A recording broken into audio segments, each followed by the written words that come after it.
बिस्मिल्लाहिर्रहमानिर्रहीम। अस्सलाम वालेकुम। ये आपका अपना डिजिटल प्लेटफॉर्म है। मैं तारिक मतीन हूँ। वल्लाहु खैरुल माकिरीन। अल्लाह सबसे बेहतर तदबीर फरमाने वाला है। वही बचाएगा मेरे देश को बलाओं से, जो बारिश में शजर से घोंसला गिरने नहीं देता, क्योंकि उसकी तदबीर तमाम तदाबीर की इमाम है। Mister justice Athar Minallah, supreme court के जज मिस्टर जस्टिस अतहर बिनल्ला, जिनका इख्तलाफी नोट आया और उसने आग लगा दी है। मुस्लिम लीग नून के लिए हमदर्दी के जज्बात रखने वाले सहाफ़ियों को बाकायदा आग लगी हुई है और वो एक बार फिर काले भूंड के अल्फाज लेकर सोशल मीडिया पर आ गए हैं और बता रहे हैं कि मिस्टर जस्टिस अतहर बिनल्ला जो हैं, उन्होंने इससे पहले क्या किया था, अब क्या कर रहे हैं। उन्होंने इमरान खान के लिए लिख दिया कि वो अनडिस्प्यूटेड लीडर हैं एक पार्टी के, और ये तो किया ही नहीं जा सकता क्योंकि जज मकबूलियत के तहत फैसले नहीं देता, जज कानून के मुताबिक फैसले देता है। देखिए, काजी फाइज ईसा साहब से यही तो बात की गई थी। अतहर बिनल्ला साहब ने लिखा भी यही है कि कोई कानून रोक नहीं रहा था इमरान खान के मामले में, और फैसला काजी फाइज ईसा साहब ने दिया था। फैसले में किसी कानून का हवाला नहीं है कि इमरान खान को बराह रास्त नहीं दिखाया जा सकता। इस कानून के तहत कोई आर्टिकल नहीं है। और काजी फाइज ईसा साहब ने जो फैसला दिया उसके बारे में भी बंदा इससे भी पहले कहता है कि जज अपने खदशात पे फैसले नहीं देता कि मुझे खदशा है कि सियासी बात करेंगे, बल्कि जज कानून पे फैसले देता है। तो काजी फाइज ईसा साहब ने कानून पे नहीं, खदशात पे फैसला दिया था। अब जिन लोगों को मिर्चें लग रही हैं उनको मिर्चें लगती रहीं, लेकिन अतहर बिनल्ला साहब ने उससे इख्तिलाफ किया है और वो कह यही रहे हैं कि हम रेत में सर नहीं दबा सकते, हम इस तरह से नहीं कर सकते। इमरान खान को दिखाने से कोई कानून रोक नहीं रहा था। तो अतहर बिनल्ला साहब ने जज साहिबान को ये याद दिलाया है कि फैसला कानून के मुताबिक होना है। वो तमाम लोग जो काले भूंड के अल्फाज लेकर आ गए हैं, उनकी खिदमत में अर्ज है कि कानून के मुताबिक फैसला होना है। आपकी बात दुरुस्त है, फैसला कानून के मुताबिक नहीं हुआ, जज साहब के खदशात के मुताबिक फैसला हुआ था। तो आग लगी है, कुछ सहाफ़ियों को सुलग रहे हैं, जल रहे हैं, भुन रहे हैं, मज़ा आ रहा है। अब आ जाइए पाकिस्तान तहरीक इंसाफ के मामले में एक और चीज़ क्या हुई है।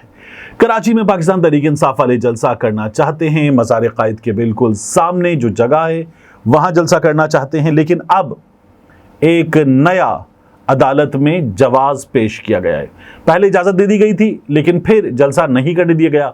अदालत ने कह दिया इनको जलसा करने दें, इंतज़ामिया ने नहीं करने दिया। अब कराची की इंतज़ामिया ने तहरीक इंसाफ को शहर में जलसे की इजाज़त ना देने की वजह अदालत को बता दी है। उन्हें पाकिस्तान तहरीक इंसाफ से मोहब्बत हो गई है।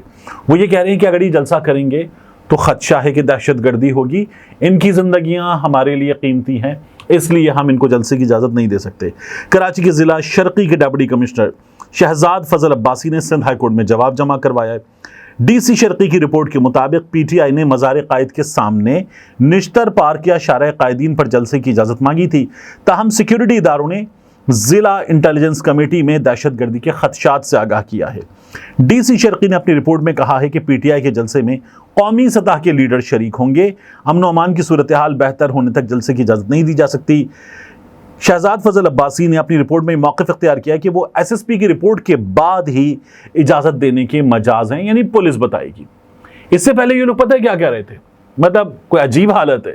इससे पहले ये लोग कह रहे थे कि ये अपने जलसे में 9 मई जैसा कुछ करेंगे, ये अपने जलसे में इदारों के खिलाफ बात करेंगे, ये अपने जलसे में ये करेंगे। तो फिर जज साहब ने कहा था वो जो फजलुर रहमान जलसा करके गए हैं 2 मई को, उस जलसे में क्या हुआ। उस जलसे में आर्मी चीफ के बयान के बारे में बात की गई, उस जलसे में DG ISPR के बयान के बारे में बात की गई, उस जलसे में एजेंसीज के बारे में बात की गई। तो वो तो करके चले गए, आप तो बैठे हुए शक्ल देख रहे हैं।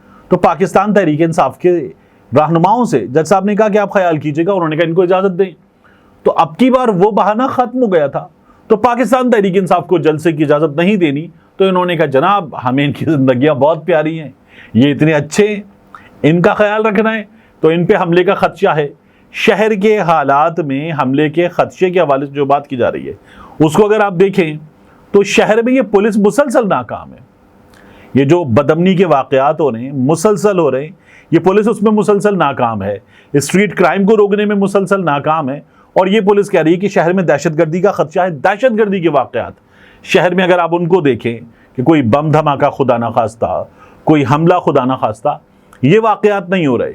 पुलिस इसकी रोकथाम के लिए ये काम करना चाहती है और जो हो रहा है उसको रोकने में हमारी पुलिस मुसलसल नाकाम है। अदालत में इन्होंने ये वजह पेश की है।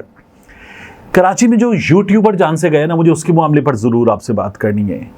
कराची में जो सरीना मोबाइल मार्केट है उसके बाहर खड़ा हुआ लोगों से मैचेस पर, ये जो आईसीसी का T20 वर्ल्ड कप है इसके मैचेस पर बात करने वाला ये यूट्यूबर साद, ये मौत की नींद सुला दिया गया। गार्ड से कुछ बात की थी उसने, वहाँ पर लोगों से बात कर रहा था और उस मौके पर गार्ड ने फायरिंग की और इसे जान से मार दिया। ये बहुत पहले वकार ज़का के प्रोग्राम में आया था। वकार ज़का का एक प्रोग्राम होता था जिसमें वो चैलेंज करते थे लोगों को कि ये करके दिखाओ, डैड देते थे।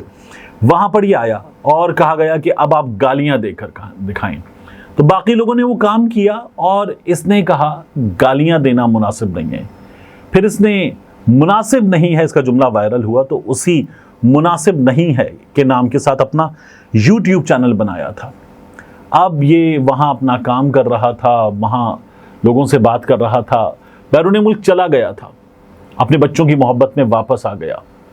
आप देखिए कि इसके घर पहुँचे JDC वाले ज़फ़र अब्बास और उन्होंने कहा कि इसके 2 बच्चे, एक 4 साल का, एक 1.5 साल का, सो रहे, उनको पता भी नहीं कि बाप के साथ क्या हुआ। और ये बैरून मुल्क चला गया, बच्चों की मोहब्बत में वापस आ गया कि मैं फैमिली से दूर नहीं रह पा रहा, मैं यहीं रहूँगा, कुछ काम करूँगा।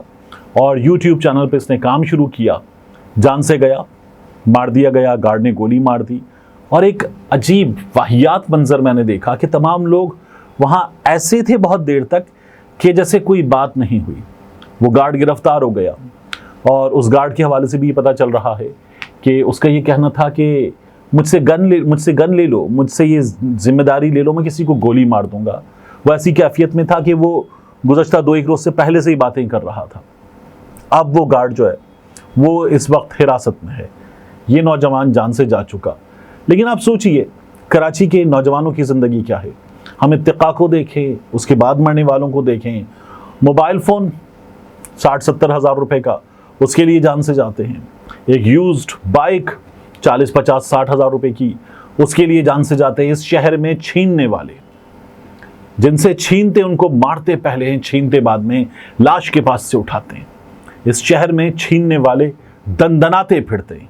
जो मुजरिम है वो दंदना रहा है और वो शख्स जिसकी मिल्कियत है वो चीज़, वो मोबाइल फ़ोन, वो बाइक, वो डर के घूमता है। आज शहर में कोई भी शख्स वो अपनी गाड़ी में जब कहीं से जा रहा और बराबर में बाइक पर 2 नौजवान आ जाएं जो आम से शहरी हो सकते हैं, एक लम्हे को उसका दम निकल जाता है कि न जाने क्या होगा।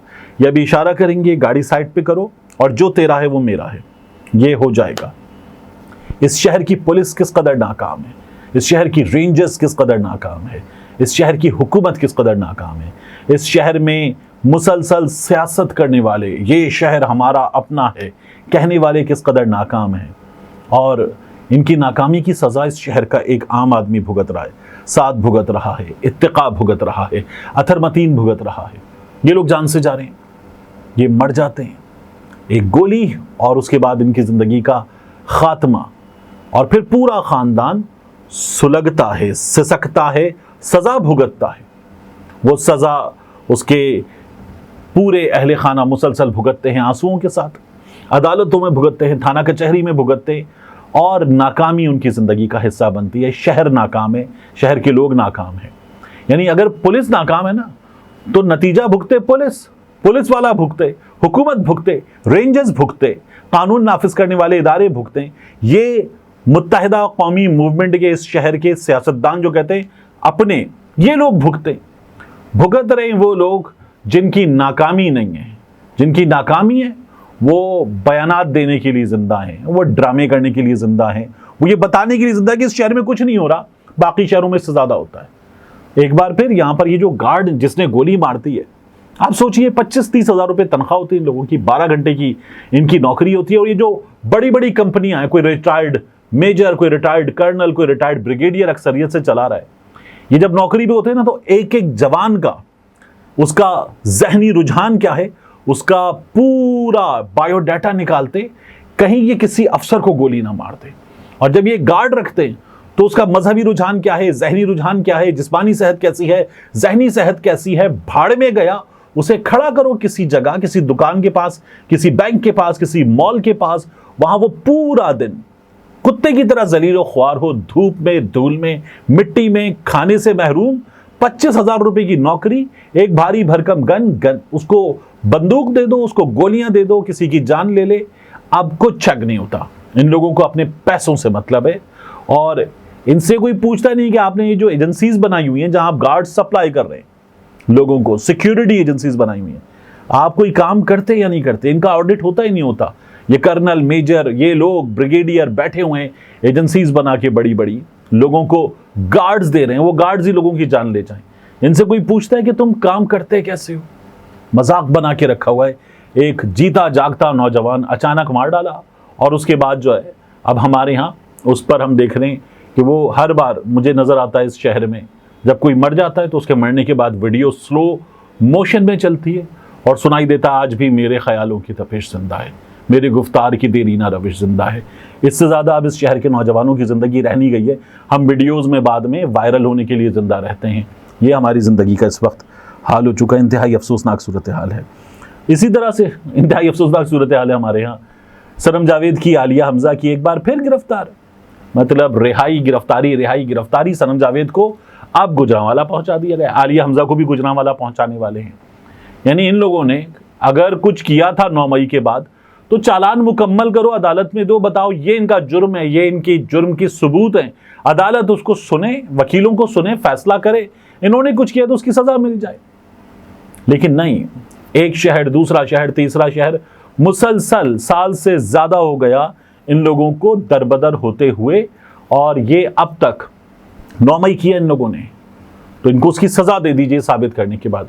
अगर नहीं किया तो इनको ये जो जलील करवाया जा रहा है, इनके खानदान को जलील करवाया जा रहा है, ये सिलसिला बंद करें। पुलिस मुसलसल नाकाम है और अदालत जो है वो अगले शहर में, अगले पुलिस स्टेशन में पुलिस को पकड़ाई चली जा रही है। यानी जज साहब ये भी नहीं पूछते कि अच्छा ये लाहौर में थी, कोर कमांडर हाउस पे थी, वहां पर इस पर मुकदमा हो गया, तो फिर ये गुजरांवाला में कैसे थी, फिर ये थाना कमर मशानी में कैसे थी, फिर ये सरगोदा में कैसे थी, फिर ये लाहौर में 14 किलोमीटर दूर एक थाने में कैसे थी? ये सवाल तो गया भाड़ में।